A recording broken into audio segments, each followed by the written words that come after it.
루셈의 거꾸로 한국사 시즌2 그 23번째 흥선대원군의 통치체제 시기에 흥선대원군 시기에 대한 설명 디딤 영상 시작하겠습니다.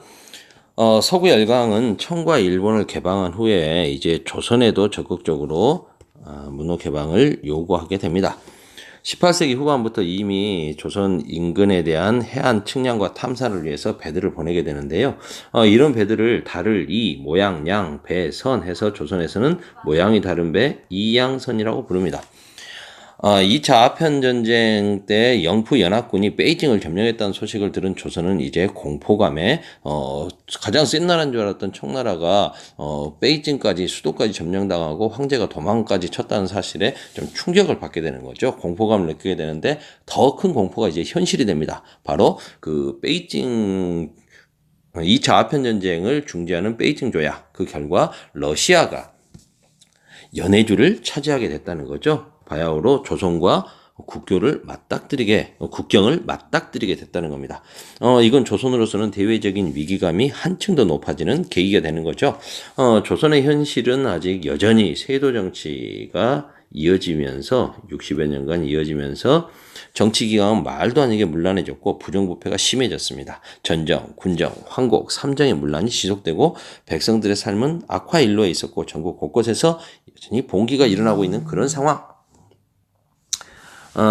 대내적으로 세대 정치에 대한 혼란이 심한 상태에서 대외적으로 외세, 특히 러시아에 대한 위협이 커지고 있는 상황에서 철종이 후사 없이 죽게 되고, 그리고 흥선대원군의 아들 고종이 어린 나이에 즉위를 하게 되면서 아버지인 대원군 이하응 흥선대원군이 섭정을 하게 됩니다. 흥선대원군이 집권을 하게 되는 거죠. 흥선대원군은 먼저 세도 정치 가문이었던 안동김씨 세력을 축출하고 세도 가문 안동김씨 세력을 축출하고 고르게 인재를 등용해서 일단 정치적으로 탕평 비슷한 활동들을 하게 되고요. 권력의 핵심 기구였던 모든 권력이 다 집중돼 있었던 비변사의 권한을 격화시키면서 비변사 때문에 역할이 축소되고 유명무실해져 있었던 의정부와 상군부의 기능을 부활시킵니다. 그래서 정치와 군사 책임 기구로서의 역할을 다시 맡게끔 하는 거죠. 이양선 등 외세 침략에 대비하기 위해서 수군을 강화하고 5군영 중에 가장 핵심 군영인 훈련도감의 군사력을 증강시킵니다. 나라의 국가 기강이 문란되어 있는 건 법이 흔들려 있었겠죠. 그래서 법전도 다시 정리합니다. 대전, 회통, 육전, 조례 법전도 정비하고요. 그리고 왕실의 법궁이라고 할 수 있는 가장 핵심 궁궐이었던 경복궁이 임진왜란때 불탄 뒤에 아직까지 중건되지 못하고 있었는데 이 경복궁을 다시 중건함으로써 왕실의 위엄과 권위를 회복하려고 하죠. 하지만 궁궐이 꼭 필요한 건 아니지 않습니까? 이미 다른 궁궐들도 있기 때문에 창덕궁, 창경궁 다른 궁궐도 있는데 굳이 이 어마어마한 토목공사를 펼친다는 건 돈이 엄청나게 들어가기 때문에 조선의 재정을 생각한다면 좋은 일은 아니었죠. 그런데 일단 대원군이 이거 밀어붙입니다. 백성들에게 돈이 없으니까 기부 좀 하세요. 원에서 납부하세요. 원납전을 걷습니다. 그런데 문제는 강제라는 거죠. 그렇게 되면 원에서 납부하는 게 아니라 원망하면 납부하게 될 겁니다. 그 다음에 이제 돈이 없으니까 돈을 자꾸 찍어내요. 고액 화폐를 찍어냅니다. 일당 100. 이거 하나면 상평통보 100개하고 똑같다. 근데 실제 값어치는 그렇게 안 돼. 그러게 되면 어떻게 됩니까? 이런 안 좋은 화폐, 고액 화폐이면서도 안 좋은 화폐, 악화가 남발되면 인플레이션이 초래되는 거죠. 당백전, 백성들의 삶을 더욱 힘들게 했으니까 당백전에 초로가트 해봅니다.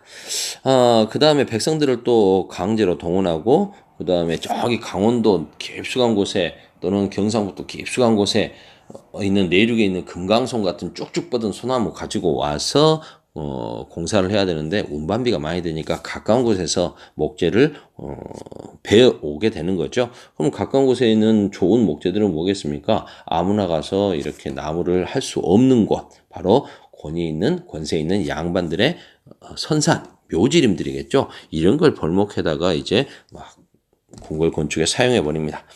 백성들은 강제동원에 힘들고 양반들은 묘지림까지 벌목시간이 불효하는 것 같아서 화나고 이런 무리한 중거는 결국 모두의 원성을 사게 되죠. 하여튼 8년 만에 경복궁 중거는 완료됩니다. 대원군은 백성들의 삶을 안정시키는 것이 바로 왕권 강화의 기본이다 라고 생각을 합니다. 그래서 백성들의 삶을 안정시키려면 어떻게 해야 될까요? 아까 백성들이 정말 힘들었던 게 뭐라고요? 그렇죠. 삼정의 문란 아니었습니까? 이 삼정의 문란을 해결해야 되겠습니다. 삼정은 뭐가 있나요? 전정, 군정, 그리고 환정, 환곡이죠. 땅에다 부과되는 세금 가지고 장난질 치지 못하게 하려면 어떻게 해야 될까요? 토지 측량 제대로 해서 숨겨져 있는 토지 찾아야죠. 그리고 토지대장인 양안을 정비해야 되겠죠. 그래서 전정에 대한 해결책은 뭐다? 양전사업하고 그 다음에 토지대장 양안을 정비한다. 그 다음 신분제도 요동치면서 양반이 늘어났어. 양반은 군대 안 가. 군포 안 내. 그러면 백성들 상민들의 수는 줄어드는데 이 사람들이 그 많은 군포를 더 부담해야 돼. 더 힘들어 죽겠어. 그래서 이제 어떻게 합니까? 그러면은 집집마다 집호, 군포포, 집집마다 포 내자. 호포제. 양반에게도 군포를 부과하면 될 거 아니냐? 그래서 군정으로 힘들어진 백성들 호포제로 그 마음을 좀 달래주고요. 그 다음에 환곡. 지방관들이 쌀 조금 빌려주고 왕창 걷어가고 나쁜 쌀 빌려주고 좋은 쌀 빌려가고 작은 대박으로 빌려주고 큰 대박으로 가져가고 지방관과 향리들의 그 온갖 장난질이 심했던 환곡 이거 관에서 하지 말고 민간에서 하면 어떠느냐 바로 사창제를 실시하는 거죠. 지역의 양반들에게 착실한 양반들이죠. 양반들에게 이걸 관리를 시키는 겁니다. 이렇게 함으로써 삼정의 문란은 어느 정도 해결됩니다. 백성들의 부담이 줄어드니 백성들 그러면서는 대원군 짱이야가 되는 거죠. 물론 경복궁 중건이나 이런 것들 때문에 힘들게 하기도 했지만 그리고 흥선대원군이 멋지게 해버린 거 백성들 마음에 백성들에게 박수 받은 거 바로 뭡니까? 서원 철폐입니다. 예나 지금이나 기득권 세력들의 특혜에 대해서는 백성들이 좋게 생각하지 않죠. 조선은 성리학의 나라이고 그 성리학자인 선비들 유명한 선비를 제사 지내는 서원 건축은 그리고 성리학자들을 길러낼 수 있는 양반들이 공부할 수 있는 서원을 세운다는 것은 조선에서 굉장히 권장되는 것입니다. 그래서 나라에서는 서원을 세워지면 여러 가지 혜택을 주죠. 특혜를 줍니다. 세금을 면제해주고 뭐 토지를 내려주기도 하고 노비를 주기도 하고 책을 주기도 합니다. 이렇게 되는 서원이 초기에 그런 좋은 취지와 달리 지방 양반의 근거지일 뿐 아니라 분당의 근거지고 온갖 그 면세 혜택을 누리며 백성들을 수탈하니까 원성이 높아졌던 거죠. 대원군은 과감하게 47개만 빼고 모두 다 없애버립니다. 그리고 국가 재산으로 환수시키면 어떻게 될까요? 그렇죠. 국가 재정이 확충되겠죠. 면세 혜택이 일단 없어지니까.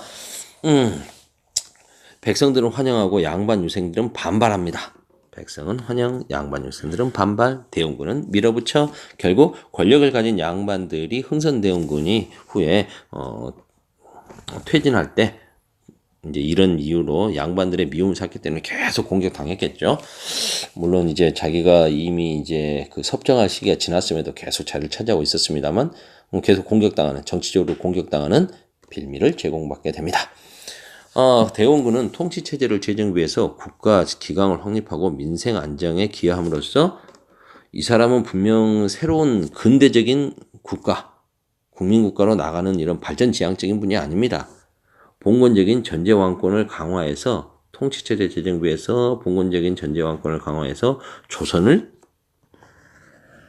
조선답게 봉건 왕조를 통치 질서를 재확립하려고 했던 거지 결코 근대적으로 나가려고 했던 분은 아닙니다. 그림을 통해서 한 번 더 좀 정리해 보자면 대원군은 조선을 다시 조선답게 안동김씨 뻥이야 비변사 혁파 의정부 상군부 부활 법전 정비 육전전에 대전해통 왕실의 권위와 위엄을 살려야 되겠어. 경복궁 다시 중건. 아유 백성들은 너무 힘든데요.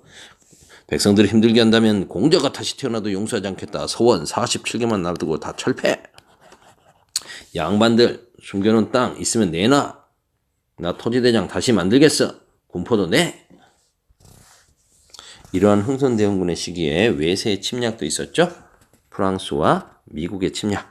그 부분은 좀 이 그림은 지도는 좀 다시 위에 왔다 갔다 하면서 좀 봐야 될 것 같아요. 흥선대원군의 통상수교 거부 정책이 지속되고 있었고, 화면을 좀 더 키워봅시다. 왜 안 크죠?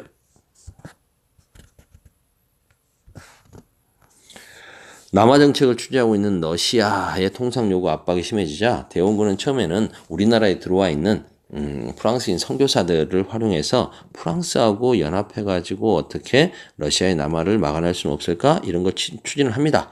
결국 프랑스 신부들이 우리는 정치 몰라요. 우리는 종교만 포교할 겁니다. 라고 하니까 에잇 짜증나게 되는 거죠. 이런 상황에서 대원군이 양반들로부터 공격당하게 됩니다. 정치적으로 공격당하게 되는 거죠. 프랑스 선교사들하고 이렇게 친하게 지내는 거 이거 서양 세력 오랑캐들하고 손잡으려는 거 아니야? 대원군은 그걸 아니라는 걸 보여주기 위해서 더욱더 강경하게 나갈 수밖에 없겠죠. 천주교를 금지하라는 여론이 양반들이 만드는 여론이 높아지고 있는 상황에서 결국 정치적으로 위기에 몰렸던 대원군은 카드를 꺼냅니다. 프랑스 선교사 9명, 신자 8천여 명을 처형하게 되는 거죠. 절두산이라는 곳이 양화진에 절두산이라고 산이 있는데 이 산은 뭡니까? 천주교 그 신자들의 머리를 뱉던 곳이겠죠. 그래서 목을 뱉던 곳이라 해서 절두산 아니겠습니까? 이런 병인박해가 일어나게 되자 프랑스가 이제 그 소식을 듣고 이제 어떻게 할까요? 프랑스는 천주교 박해한다. 그걸 구실로 쳐들어오는 나라 아닙니까? 병인박해를 구실로 조선의 문호를 개방하라고 요구하며 로즈 제독이 군함을 이끌고 그렇습니다. 강화도로 쳐들어오죠. 자, 지도 보면서 한번 확인해 볼까요? 얘들은 처음에는 들어와서 양화진까지 한강을 타고 쭉 들어와서 양화진까지 한번 들어왔다가 돌아갑니다. 그리고 이제 다시 쳐들어와 가지고 이제 어떻게 해요? 강화성을 점령하고 하게 되는 거죠. 강화도를 점령합니다. 근데 이때 이제 문수산성에서 한성근, 문수산성은 여러분 보면 강화도에 있는 게 아니라 보시면 경기도 쪽에 있습니다. 김포 쪽에 이렇게 해서 한성근이 문수산성에서 걔들을 공격하고 그리고 프랑스군을 정족산성에서 양은수가 공격을 해서 기습을 해서 퇴각시키게 되는 거죠. 이건 보면 강화도를 점령해서 행진하고 있는 프랑스군의 모습이고요. 외교장관 앞에 강화부를 좀 들어간 것 같고요. 그리고 이 밑에 그림은 당시 프랑스 군대를 따라왔던 사람이 이제 그린 건데요. 여기 보면 이 사람들이 조선을 쳐들어온 곳에 대해서 굉장히 부끄럽게 여기는 모습이 나오죠. 굉장히 찢어지게 가난한 집에 살림살이 하나 뺏어갈 거 하나 없는데 앉아서 책을 읽고 있는 책을 숭상하는 조선 선비의 모습. 책 읽는 소리가 끊이지 않는 모습 보면서 자신들이 이게 문명국이라고 자부하면서 사회 진화론에 따라서 무시하고 쳐들어왔던 나라 백성들이 오히려 자신들보다 더 낫다. 굉장히 부끄러워했다는 모습 보여지게 됩니다. 이거 시간이 제너럴 시험으로까지 가면 좋은데 프랑스군 퇴각하게 되는데 그냥 퇴각할 것이지 또 외교장관 을 불태워버리죠. 규장각이라는 게 왕실 도서관 아닙니까? 창덕궁 안에 있죠. 그런데 이게 강화도에 돼 있습니다. 그래서 왜 규장각이라고 하죠. 그래서 이건 도서관이니까 나라의 귀중한 책들을 여기에 보관하고 있는 거 있습니다. 이런 책들을 얘들이 이제 불태워버리고 그리고 그 중에서 좀 비싸 보이는 책들, 컬러풀한 책들, 의궤 같은 건 가져가게 되는 거죠. 의궤 철호 같은. 조선 왕실의 중요한 행사 등을 그림으로 기록해 놓은 기록화 그 책 아니겠습니까? 이런 것들을 이렇게 가져가게 됩니다. 이건 나중에 고속철도 사업할 때 프랑스의 떼제베 기술을 가져오게 되면서 이게 옵션으로 프랑스가 제시해서 우리나라에 이렇게 반환되기도 했죠. 그런 사례가 있습니다. 흥선대원군은 프랑스의 침략을 막아내고 나서 통상수교를 더욱더 거부하게 되고 천주교 박해를 더욱 심하게 하게 됩니다. 벌써 14분이 넘어버렸어요. 남는 거 얼마 안 됐지만 다음에 조금이라도 좀 더 해야 될 것 같네요. 일단 여기서 끊겠습니다.